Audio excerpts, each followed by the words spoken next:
this episode of Newt's World, with Thanksgiving this Thursday, I wanted to talk about the history of establishing Thanksgiving as a national holiday in the United States. President George Washington was the first to issue a proclamation for the holiday in 1789. However, it was Sarah Josepha Hale, the influential author and editor of Godey's Lady's Book, who petitioned Congress and 5 different presidents to create a national annual holiday for Thanksgiving between 1846 and 1863. After all that effort, she was finally successful in 1863 when President Abraham Lincoln declared Thanksgiving a national holiday on the last Thursday in November. Lincoln's proclamation urged the nation to heal its wounds and restore peace, harmony, tranquility, and union. Here to talk about the history of Thanksgiving, I am really pleased to welcome back my guest, Melanie Kirkpatrick. She is the author of 2 very important books on the subject, Lady Editor, Sarah Josepha Hale, and the Making of the Modern American Woman, and Thanksgiving, the holiday at the heart of the American experience.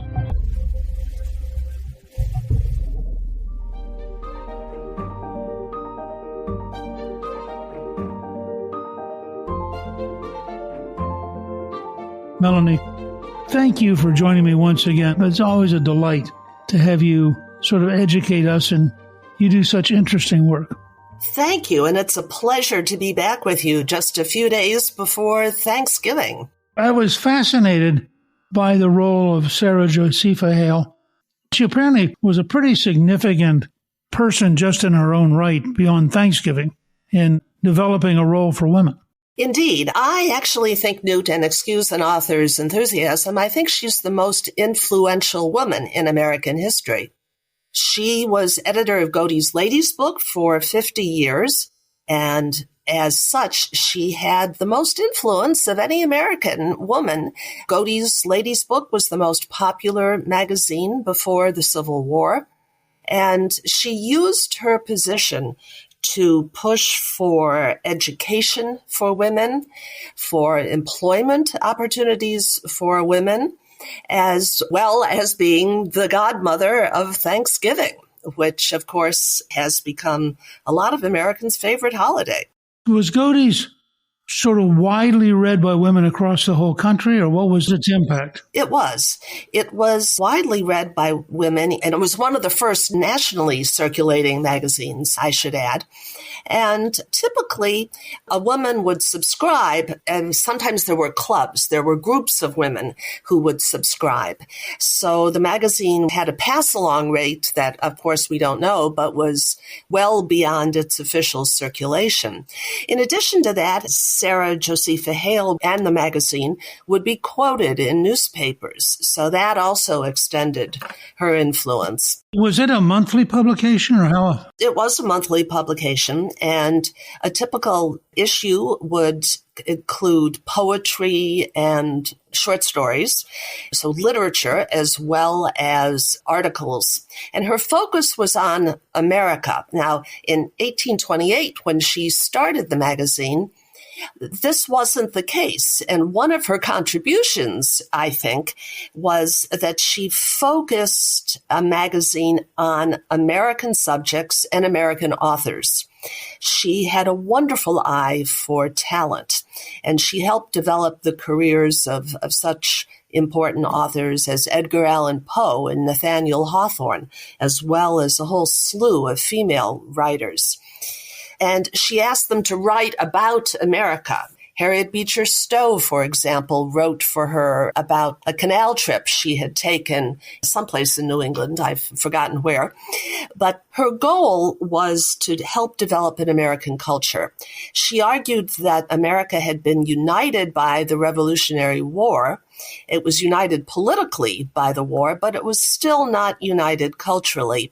And she wanted Americans to stop looking across the ocean to Britain and Europe for their culture, so to speak, but instead to focus on the United States. That applied not just to intellectual ideas, to books and literature, but she also helped to develop the culture by publishing recipes. She was the first editor to include a cookery section in her magazine. Fashion, she favored not the fashions of Paris, but she liked plain old calico and the more practical fashions of America.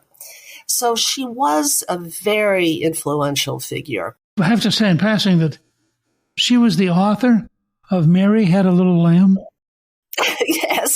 Yes, she was the author of Mary Had a Little Lamb, which is probably the most recognizable verse in American literature.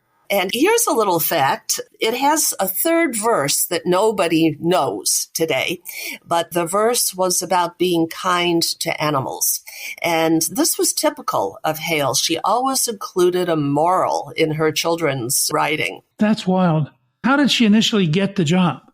Did she invent the magazine or was it already existing? No, she started it. She was 40 years old when she became the first editor of a magazine called Ladies Magazine that was eventually purchased by Mr. Godey of Philadelphia, and he put his name on it and became Godey's Ladies Book. But the way she got the job is interesting. She was a widow. Her husband was a lawyer, and he died suddenly in the early 1820s, leaving her with 4 children and a 5th on the way. So she had to scurry about and figure out a way to provide for her family, especially for their education. So she started writing, got some poetry published in Boston publications, and then she published a novel called Northwood, which was an anti-slavery novel several decades before Uncle Tom's Cabin. And that book was very popular in Britain, especially.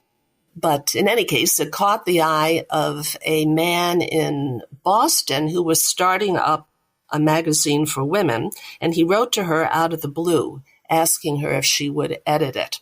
This was 1828. It was a tough decision for her to make because it meant that she had to break up her family for a while until she got settled in Boston and was prosperous enough to send for them. So she, with the criticism of many of her friends in Newport, New Hampshire, she decided to accept the job. So that was how she became editor. Here she is, she's writing, and obviously she was remarkably well educated for her time. I mean, you don't think of that many women having that range of capabilities. That's exactly right. In 1828, only about half of American women were literate, and there, of course, was not a single institute of higher education that would accept women. She was educated first by her mother, who believed that girls needed to be as well educated as boys, and then by her brother, who was able to go off to Dartmouth. They were in New Hampshire, and he would come home on his vacations and teach Sarah everything he had learned at Dartmouth, in effect giving her the benefit of a college education. And one of her maybe her main goal, actually, as editor of Godey's Ladies Book, was to see women educated. She pushed from the very first issue until her very last issue as editor, she was pushing for more education for women. She also pushed for women to become teachers.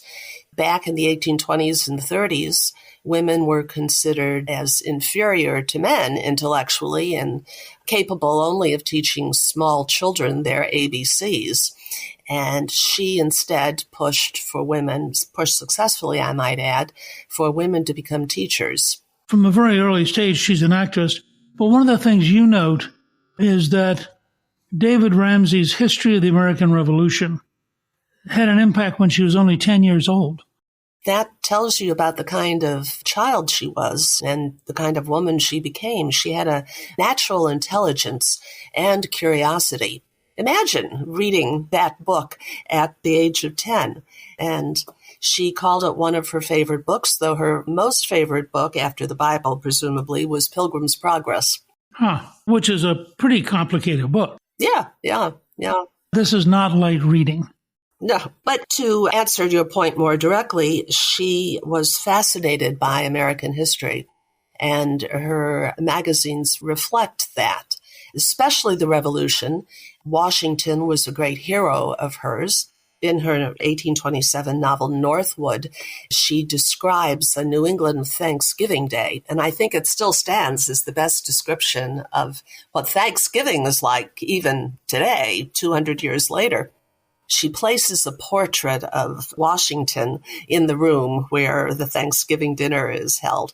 We don't realize how much in the first half of the 19th century, Washington and Jefferson and the whole sense of the founding, that this was a unique, remarkable experience, and that people had enormous pride in being Americans, and in the sense that, as Lincoln would say later, that this was a great experiment about whether or not people could govern themselves. And it seems to me that she fit into that kind of commitment to an America that was successful. Absolutely. And she, of course, had personal stories to tell. Her father had fought in the Revolution. Most of her uncles and her husband's family as well, the men in her husband's family, had fought. So she grew up with these stories and was very, very proud of being an American. This has very much influenced her decision to craft her magazine as an American magazine. She wanted women throughout this expanding country, because, of course, the country grew enormously during the time of her editorship. She wanted the women, the mothers and the wives of America, to be as proud of their country as she was, and to teach that pride to their children. One of the reasons she was so keen on promoting Thanksgiving as a national holiday was that she thought that there was a moral character to the holiday, and that if all Americans sat down to dinner with their families and friends on the same day every year, that it would help to preserve the Union. And if you read her editorials about Thanksgiving, starting in the late 1840s or mid-1840s and going up to Lincoln's time, you can see that that passion is intensified as one gets closer to the Civil War.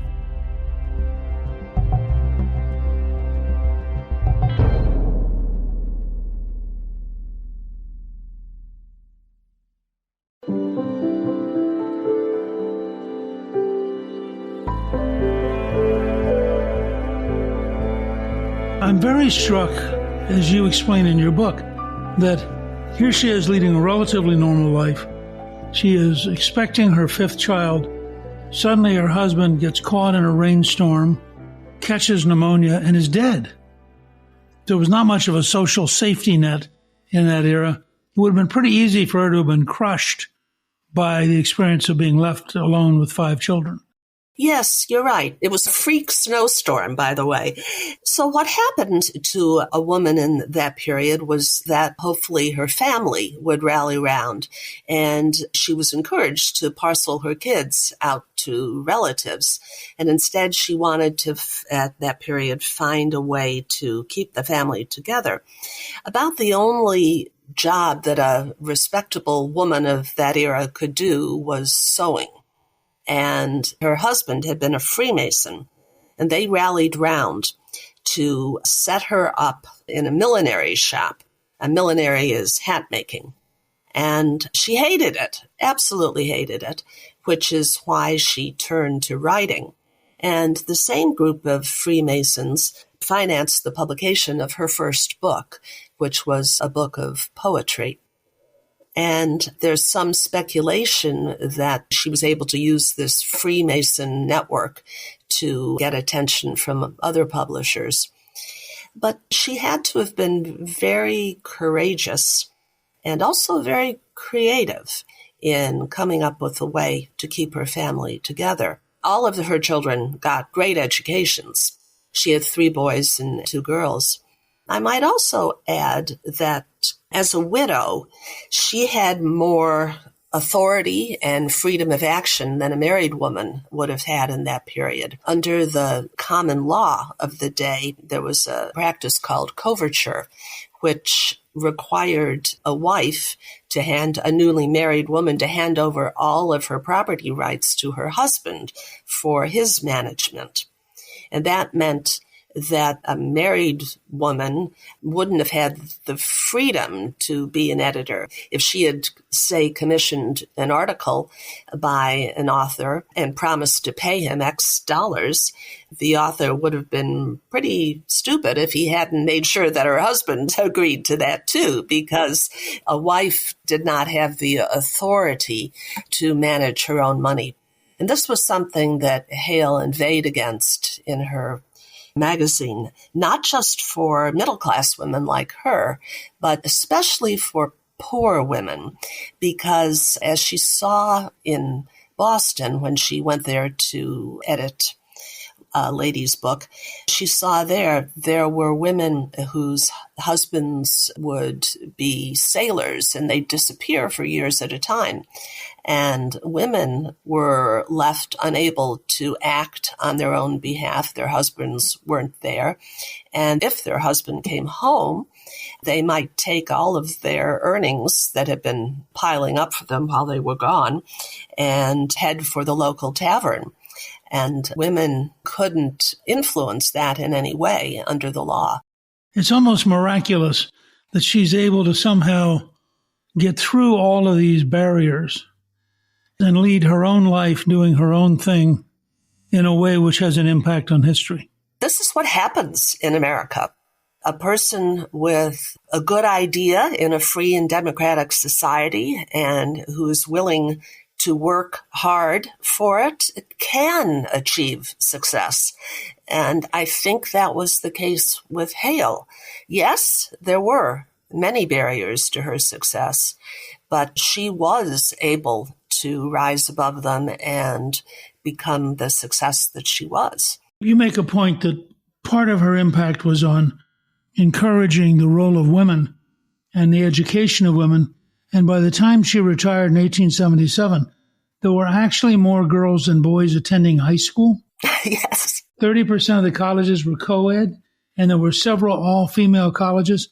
There is a quiet revolution in the middle of an ongoing civil war and everything else that's going on.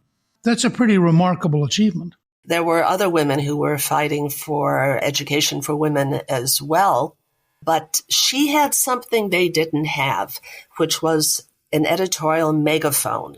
She was able to reach into every corner of the country and to spread her ideas very widely across different levels of society. Why do you think that the general revolution was occurring? Was this partly a reaction to industrialization? Or I frankly didn't realize until your book that you actually had more women in high school, or more girls, than boys in the 1870s.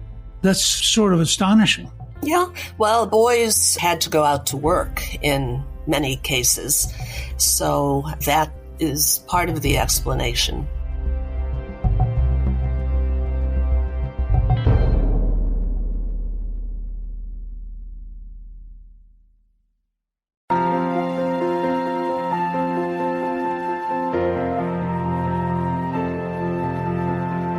Why do you think she picked up the Thanksgiving holiday as a particular crusade? I think she saw it as a quasi-patriotic holiday. She would write about how America had two national holidays, Washington's birthday and, of course, Independence Day on July 4th.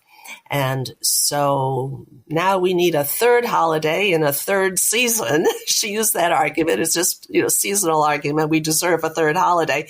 But she saw it as a uniquely American holiday and agreed that it was a day that we should step back and give thanks for our blessings as American citizens. She also saw it as a particularly female-focused holiday because it was a holiday about food, a holiday about family, and also a holiday about faith. And Finally, I think her personal love of the holiday, growing up in New England, played a big role as well, and she wanted to share that. The moral aspect of it was very important to her, and she saw women as moral influencers. That, by the way, was the reason Hale did not want women to vote. She thought politics was a dirty business. Who can argue with that? And that men could vote and men could go to Congress and compromise, but because women didn't have the vote, they could exert more influence on the decision makers, trying to remind them of the moral aspects of the issues they were considering. It's interesting that as early as 1827, she's writing about Thanksgiving, but she's doing it in a novel. Wasn't it relatively unusual for women to be novelists in that period? Yes, it was.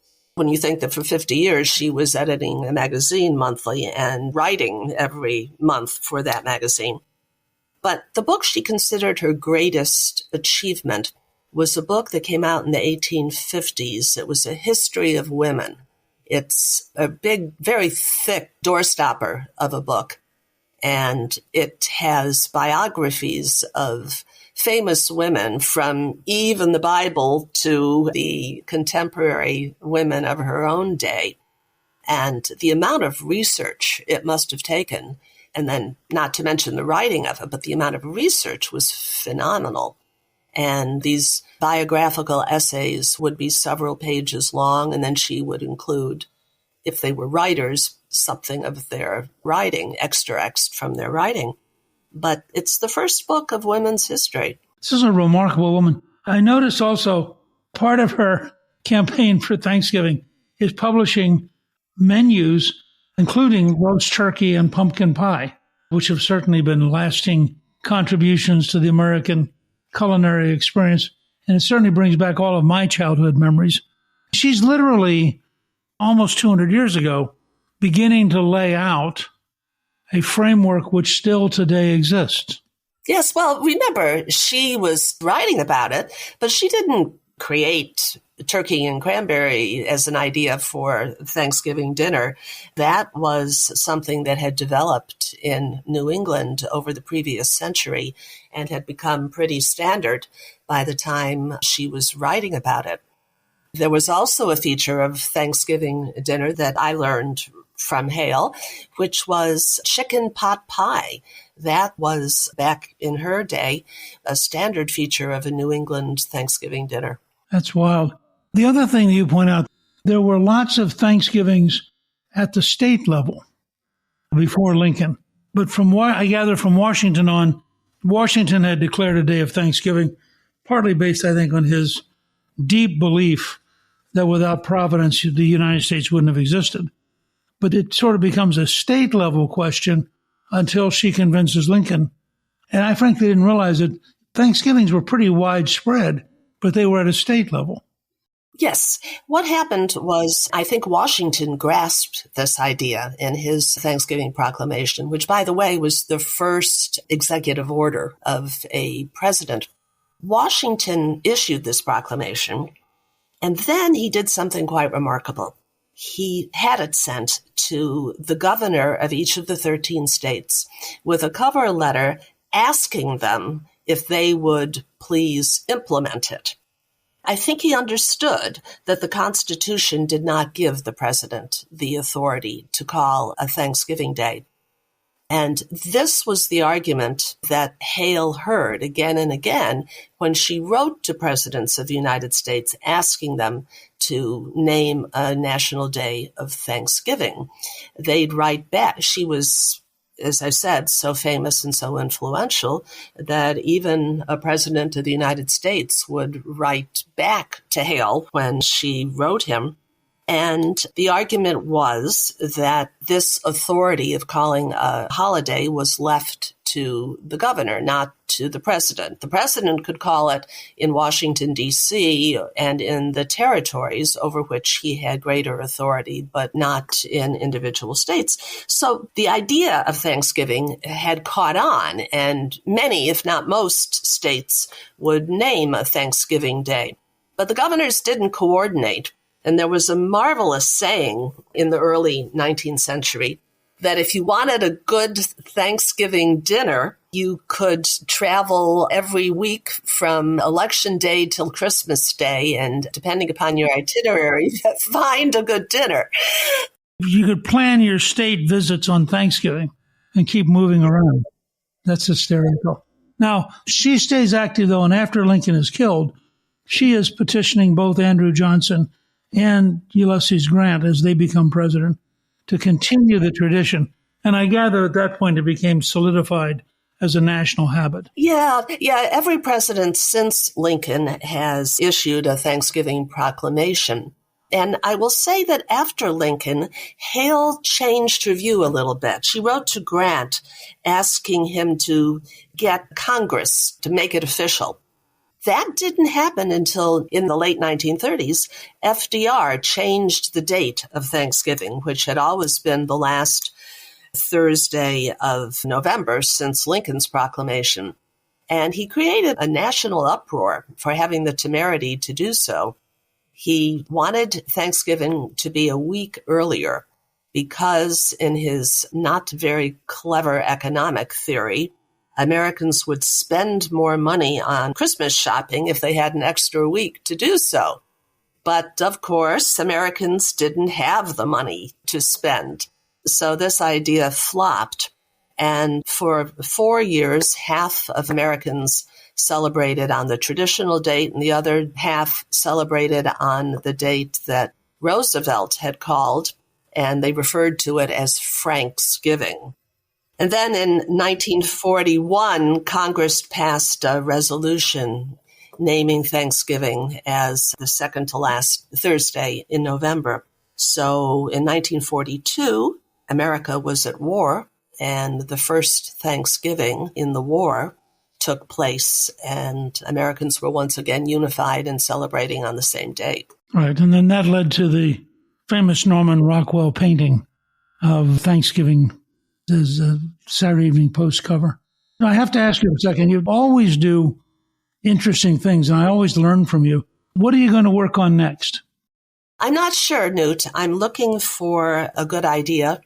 I'd like to do something else on Thanksgiving. Maybe there are a lot of wonderful pieces of literature throughout American history, short stories, proclamations. I'd love to do a collection of that, possibly. But I haven't found another book idea that really grabs me by the throat and says, this has to be written. Books are hard enough to write that if you're not excited about them, it gets to be a really long trek trying to get it done. I want to thank you for joining me and for sharing the history of establishing Thanksgiving, and frankly, even more important, for sharing with us all this about Sarah Josepha Hale. Both of your remarkable books, Lady Editor, Sarah Josepha Hale and the Making of the Modern American Woman, and Thanksgiving, the holiday at the heart of the American experience, are both going to be available on our show page. They're remarkably good reading at this time of the year, and for me, Thanksgiving is one of my favorite holidays, so I think it's terrific that you have really brought to all of us a much deeper knowledge and a much better understanding. I thank you for sharing this with us. Thank you, Newt. It was great to be with you again, and I wish you a very happy Thanksgiving. Thank you to my guest, Melanie Kirkpatrick. You can get a link to buy her books, Lady Editor, Sarah Josepha Hale and the Making of the Modern American Woman, and Thanksgiving, the holiday at the heart of the American experience, on our show page at newtsworld.com. Newt's World is produced by Gingrich 360 and iHeartMedia. Our executive producer is Garnsey Sloan, and our researcher is Rachel Peterson. The artwork for the show was created by Steve Penley. Special thanks to the team at Gingrich 360. If you've been enjoying Newt's World, I hope you'll go to Apple Podcast and both rate us with 5 stars and give us a review so others can learn what it's all about. Right now, listeners at Newt's World can sign up for my 3 free weekly columns at Gingrich360.com/newsletter. I'm Newt Gingrich. This is Newt's World.